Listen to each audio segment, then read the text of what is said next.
I said, I don't think so. I don't even think that's true to begin with. No, it's not. Well, I mean, what is the role specifically? What is the role in comedy roles? Yeah, I mean, like, what's the, because the Wayans brothers, they do well for themselves. They definitely do, And but Kevin Hart, you know. I mean, Kevin Hart's definitely Definitely doing doing well for for himself. himself. I mean, money-wise, it's just like, Hey man, come on, don't be knocking Kevin Hart here. Come on, man. I mean, what? I love Kevin Hart. Come on, let's ride. What's the one with Ice Cube? Like, come on, Ride along.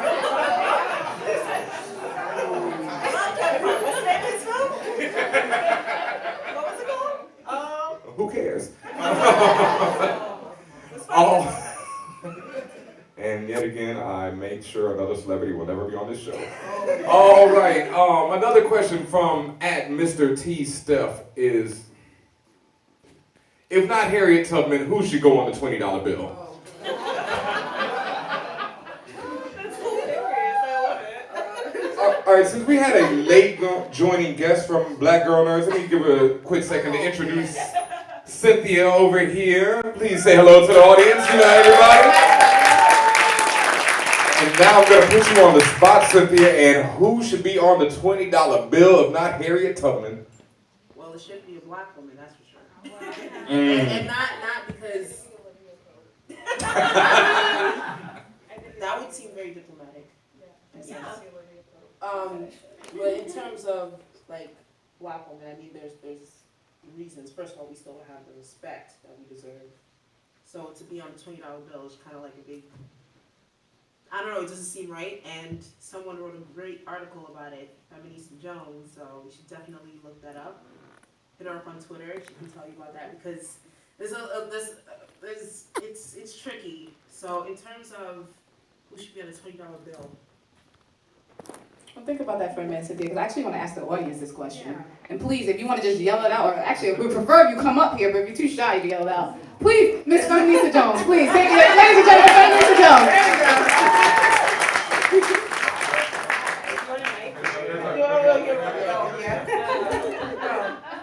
Sorry about that. Yes, I did write a piece on this for the very good Washington Post. I think that we should follow some of the countries that put landmarks and not put anybody on the bills, because I don't see the need to have people on currency at all. But I think it's really interesting to try to put an enslaved woman who died in poverty and was never recognized for being the veteran that she is, to then put her money, her face on the money that was used to purchase and to sell all the people she was trying to free. I think that that is a total disrespect to the legacy of her and everybody that came after her. So putting black women on the bill, are we going to rip it into 64% and use that? Because that's all we gain on it. So I don't think that any of us should be on there until they decide that we're actually human beings and can deserve to earn that full dollar.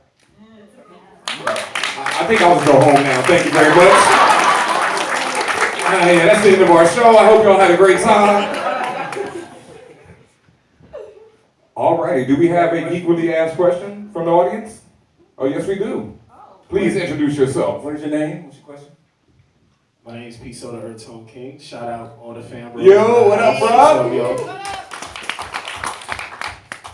bro? My question is about Marvel Comics and the new comic book variants that they've been doing. I don't know if you guys covered this on the show or not yet. A little bit. If the audience isn't aware, Marvel Comics has been releasing remixes of the classic hip hop albums. Not all classic hip hop albums. Oh, no. Some of them are a little, I mean, they're running out of classic hip hop albums, Come on, man. Not everyone's a classic. In addition, Marvel Comics is also embracing diversity a lot by introducing a lot of female characters, gay characters, Muslim characters, and things like that. How do you feel about this? Do you have any favorite cover remixes that they've done? And do you feel like Marvel is kind of overstepping their boundaries in the way they're embracing diversity? Because also, on the other side of the pencil, are they embracing diversity with the writers and the creators and artists and whatnot? So that's just my question. Thanks. Oh, my. Ooh, that's loaded. Yeah. I'll let somebody else answer that first, so.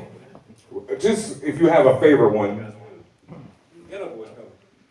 Ghetto Boys I one? mean, I know there are people that are upset about it, and there are people that were really excited about it because it was presentation-wise, it was cool to see how, like, what people they chose and what album covers they chose and how they brought it together. I think the issue that a lot of people had with it was the fact that they thought it was cultural appropriation. And then there was that whole conversation of, okay, well, what is cultural appropriation? Because they're paying like homage to these people, you know? So then it's just like, and with the cultural appropriation, it's kind of like you take something from someone's culture, you don't kind of give acknowledgement to that culture, and you kind of use it as yours. So then there's that fine line of, okay, well, were they really culturally appropriating, or like what was it? I mean, I found it interesting. I didn't really have much to comment on it. I actually wanted to hear more about what people had to say, because I was on the fence, so to speak. So. I don't know, I thought it seemed like a little bit of a Band-Aid because the real issue is the behind the scenes. You know, Spider-Man has been around for what, 55 years now, 52 years? I don't think Spider-Man's ever been written by a black woman. I don't think Spider-Man's ever been written by an Asian woman or a Latina. And I don't know, other than Priest Housley, if Spider-Man's ever been written by any other black men.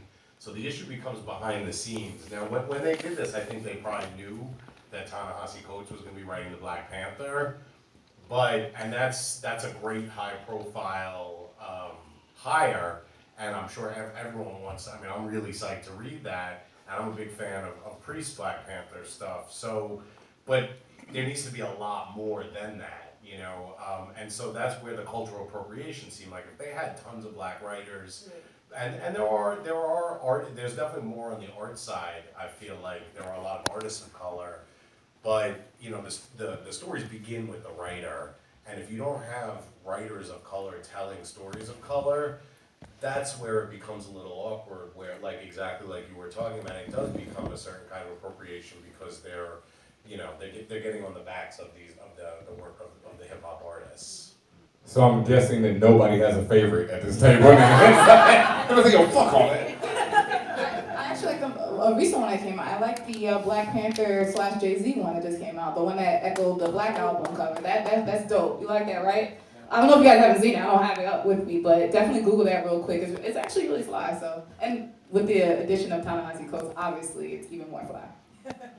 And also, Marvel also just announced that Walker and Green will be writing and drawing the new Power Man and Iron Fist. So they are doing what they can. It's going to be a slow process, but they are doing more than they did before. So, you know, I'm not really mad at it. They got that more than they did before.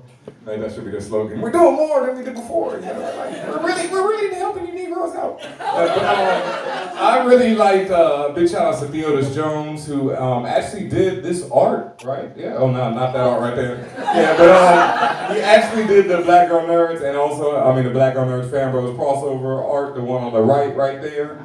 And Ant Cave did the one on the left, and Theodis has a Hercules cover coming out from Marvel, so, you know, they hired one of the people, so, you know, I'm happy with them.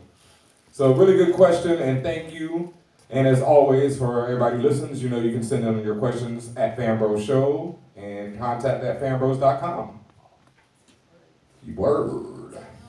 And like I said before, we got a lot of people in the house tonight. You know, we see Daniel Jose Older in the building, author of the excellent new, translated into many languages, The Shadow Shaper, about to be a TV series, film, all kind of good stuff.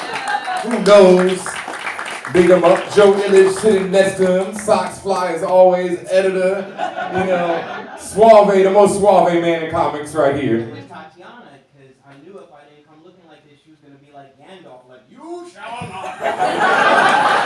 It's true, I got on him. He showed up at the studio one day and said, Jesus, I said, who are you? I said, what are those? Like, I was like, what? No, you're supposed to be fly all the time. All the time. I don't care what the weather's like, yo. Alright, so remember that. Real quick, I just wanted to big up some communities. I'm calling this the community segment. It's something I just came up on the fly, but it's basically some stuff that's happening this week or happening soon that I want you guys to kind of pay attention to. And let me just switch this over right now. The first is actually, not Pokemon. The first is actually Afro Future Fest. That's actually inside New York Comic Con this week, starting Thursday. Starting